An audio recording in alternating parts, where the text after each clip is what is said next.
The Ineos Grenadier Quartermaster. You already know about the bull bar, the tyres, the wrap, the tray, and the winch. But since then, we've added 180% extra fuel capacity, integrated lights, and of course, the lift. 2 inches, GVM, with airbags. But there's one thing missing. The canopy, the full canopy. There it is. Can't wait to use it. I've still got to figure out how to pack it. But we're off to the Ambadell soon. But it wasn't all that easy and things did not go to plan. Let me take you back a few weeks. I took the Ineos Grenadier up to Norweld and we put the canopy on. We dropped a bit. We were up here. Now we're down here. You're likely wondering, why didn't I just get the good suspension to start with? Well, I did. I had it on order, it just didn't arrive in time. And I really wanted to get the vehicle on a trip ASAP. So in other words, I rushed a decision, tried to do a band-aid fix. Least expensive way to lift a Grenadier. This should lift it by 40 mil. Even though I was recommended to put airbags in, I kind of brushed it off the shoulder and thought, nah, she'll be right. It's just a band-aid fix. Well, because a couple of days later, I had to take it back. Therefore, I had to cancel my trip. Take the canopy off again. A couple of weeks went by, the suspension arrived. It's a J-Max GVM suspension. This should sort out all my problems. So this is the J-Max Alpha Electric suspension, matched with their coil springs. Ronny's going to be having a lot of weight on this thing. A lot heavier rated for it. Should handle it pretty well with what he's going to send this thing through. The main problem with my suspension I put in was the spring rate. It just wasn't heavy duty enough to hold it. Airbags would have assisted, but I don't think airbags would have been the actual solution in the end. A stronger spring with an airbag is what ended up going into the Ineos Grenadier.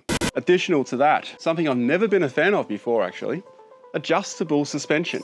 And here's why. I've never been one for adjusting shocks and all that. Because with adjustable suspensions in the past, I've had to get underneath the vehicle and muck around with it. You kind of mess up the whole setup at some point because you forgot where the setting is until now.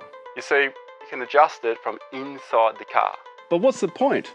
What benefit do you get from adjusting a shock absorber? Well, nothing if the spring rate is incorrect. The spring rate has to be correct. And if that's in the ballpark vicinity of the weight of your car, Let's go.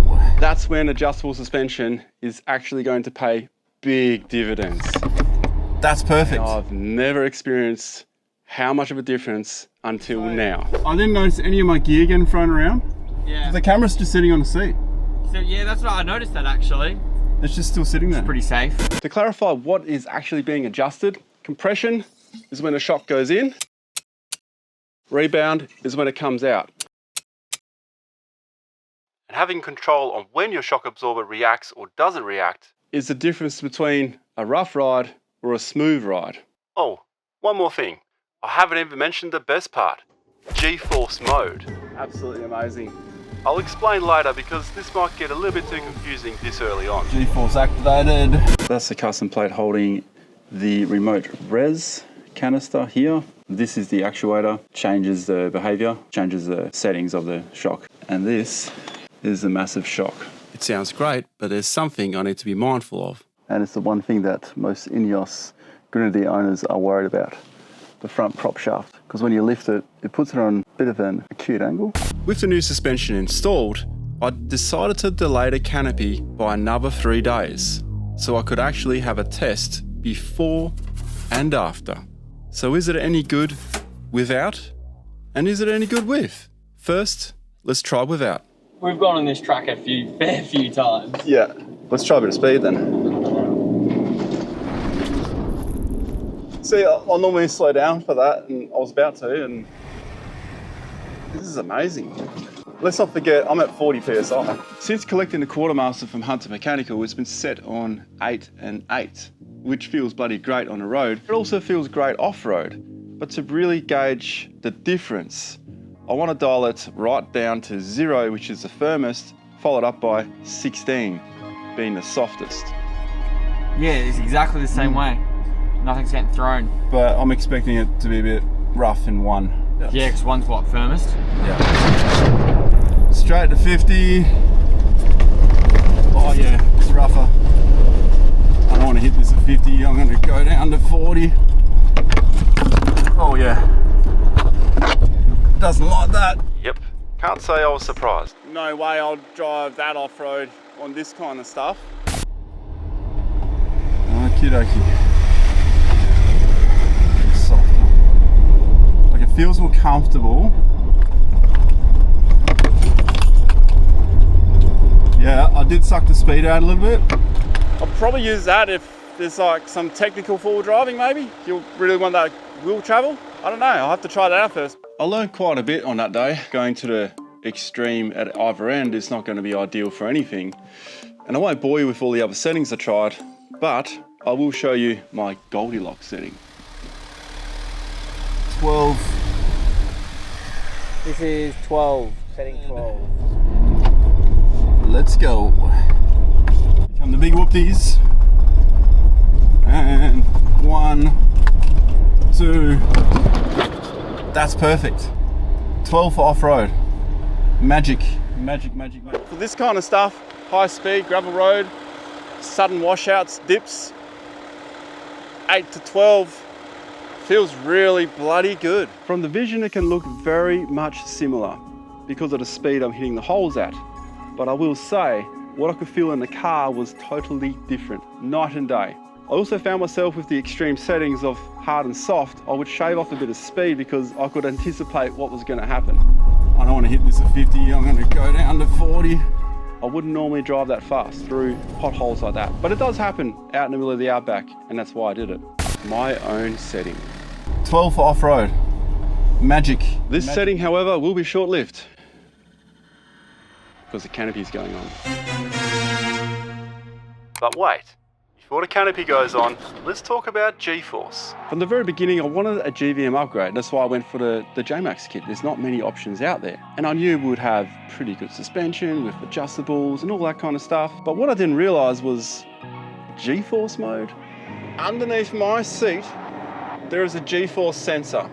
This sensor sends what it's detecting to the actuators around on the shocks. So when I take a corner, even with all this weight on it, it tries to nullify it or mitigate it. Stiffen up one side, loosen up the other, adjust it live as you're going around corners. So cornering has improved by so much. There's less body lean. Stability control comes in, stopping the vehicle from sliding sideways, yet it is not leaning. As I'm glancing down on the suspension numbers, I can actually see it actively change. As I'm taking a corner, as I'm swerving for something, the numbers will change down here, indicating that it's changing the stiffness on either side, making one side looser, then stiffen up the other side. However, we've yet to put the canopy on. Will it handle the canopy? This was the result from last time. Now we're down here.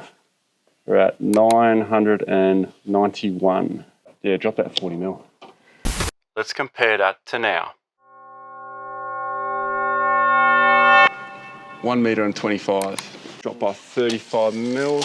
That's almost a difference of 1.5 inch. And we are sitting on the airbags now, so the airbags are touching. And we've yet to pump the airbags up. You're likely wondering, how much does the canopy weigh? I just installed the awning, so we can round it up to 1/2 ton now. It's a fair bit. You cannot get away from weight when it's a full canopy. But there is something to keep in mind. Inside the canopy, completely decked out. There is a lot of space in here.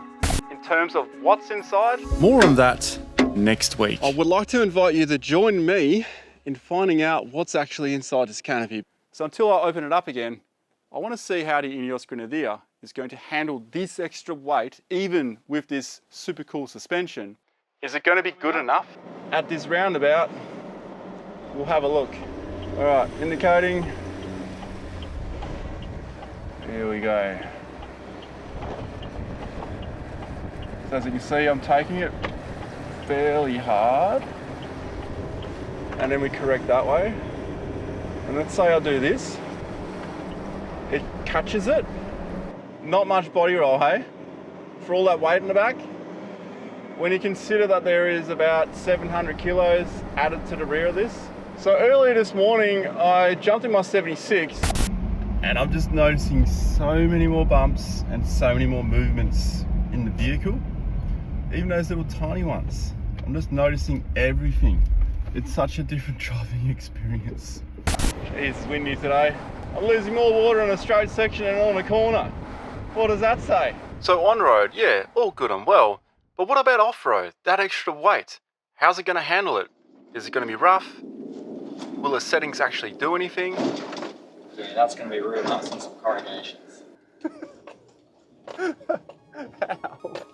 How is this possible?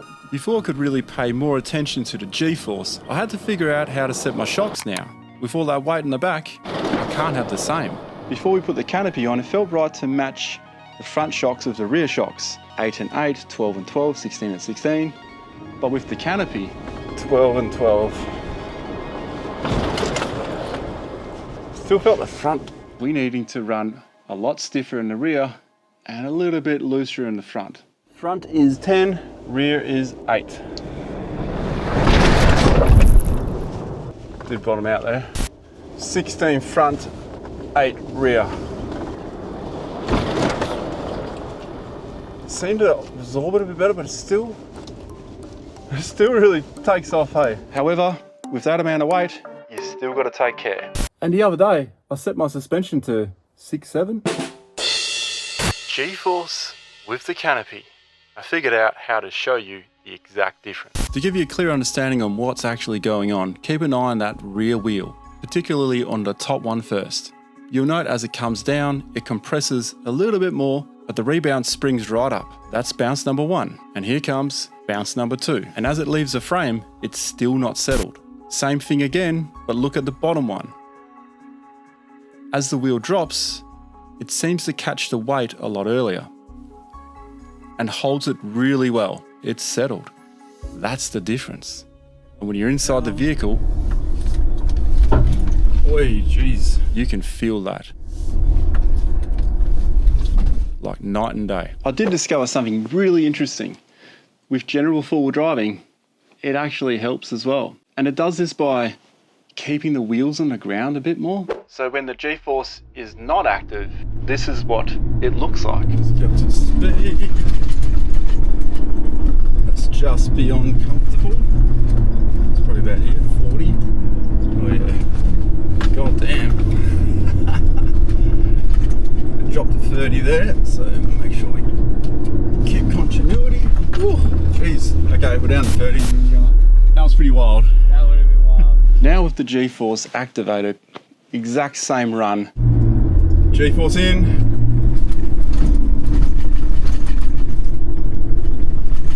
Alright, we're up to 40.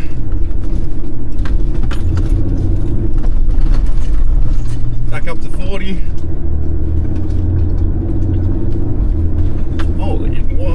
Holy moly, man, this is so cool.